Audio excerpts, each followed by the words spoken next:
Advocate अनवरन से जानेंगे कि पुलिस की जो इन्वेस्टिगेशन चल रही है, इन्वेस्टिगेशन पर भरोसा क्यों नहीं है और इन्वेस्टिगेशन के अंदर क्या क्या खामी है। बताओ, आज जनता जानना चाहती है कि पुलिस कहाँ गलत कर रही है। सबसे पहले तो आपका आभार कि आपने एक मूकबधिर बच्ची की आवाज़ बने, और मैं पुलिस की इन्वेस्टिगेशन एजेंसी की बात कहूँ उससे पहले मैं आपके दिल को, आपके दर्द को समझना चाहता हूँ।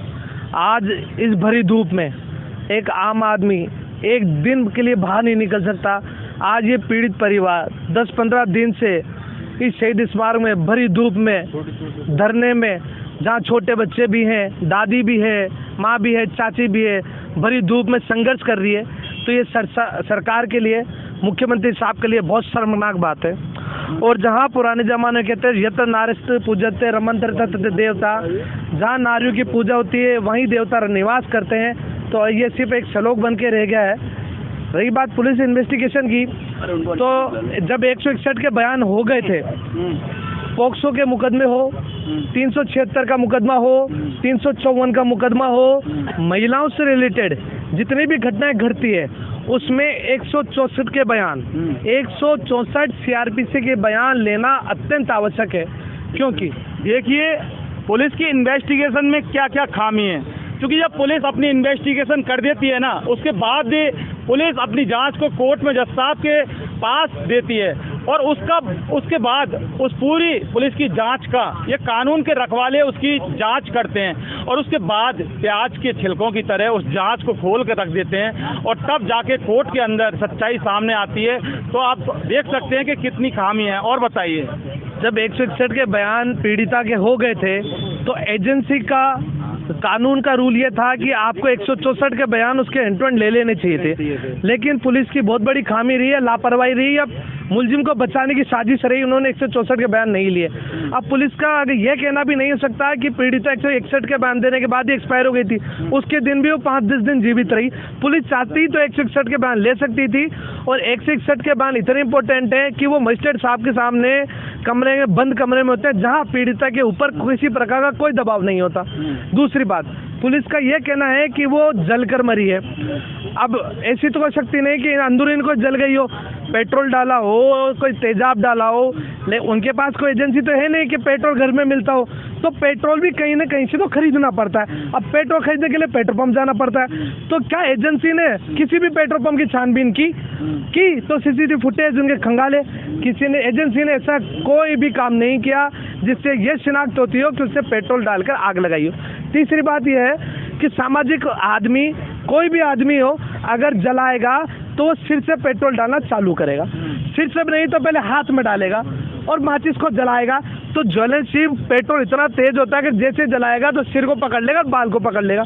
लेकिन इस घटना में ये बिल्कुल देखने को नहीं मिला, क्योंकि पीड़िता का पूरा प्राइवेट पार्ट पूरा जला है। तो इससे यह कहीं ना कहीं अंकित होता है, ये कहीं ना कहीं समझने को आता है कि किसी ने किसी इसको जलाया। तीसरी बात, पुलिस का और मेडिकल रिपोर्ट का यह कहना है कि इसको जहर देके मारा गया। तो सबसे बड़ी खामी तो प्रशासन के साथ पुलिस स्टाफ की भी है और मेडिकल डिपार्टमेंट भी की भी है और हॉस्पिटल की, कि जहर को आया कहाँ से, और जहर आया तो कहाँ से लिया गया, किससे लिया गया, इसकी भी कोई जांच पड़ताल नहीं हुई। तो कहीं ना कहीं ये सारे मुद्दे, सारे पॉइंट पुलिस को शक के घेरे में आके खड़ा करते हैं। मेडिकल रिपोर्ट पे शक का घेरा है। तो मेरा आप सभी से अनुरोध है, निवेदन है, आपके सबके घर में बेटी है, बहन है, भाभी है, देव, पूरी महिलाएं रहती है। आज एक डिम्पल मीणा की नहीं, एक ऐसी लड़की की लड़ाई है जो परिवार को छोड़कर चली गई, लेकिन उसके माता पिता उस दर्दनाक हिस्से को जी रहे हैं। शायद उनको रात को नींद भी नहीं आती होगी, वो यही सोचेंगे काश मेरी बेटी को न्याय मिलेगा या नहीं मिलेगा। तो सर समाज के लोगों से, जो अपनी माताओं, बहनों से, बेटी से, बीवी से प्यार करते हैं, तो मेरा सभी से निवेदन है, कल जो प्लानिंग करी गई है महापंचायत की घेराव की, तो ज़्यादा से ज़्यादा संख्या में कल हिंडौन करौली पहुँचे। एक बेटी की लड़ाई के लिए लड़ाई ना लड़े, देश की एक बेटी के लिए लड़े। मेरा सभी से अनुरोध है, कल ज़्यादा से ज़्यादा तादाद में पहुँचे और पुलिस को मुँह तोड़ जवाब दें कि उनकी एजेंसी में की कमी कहाँ रही है। धन्यवाद।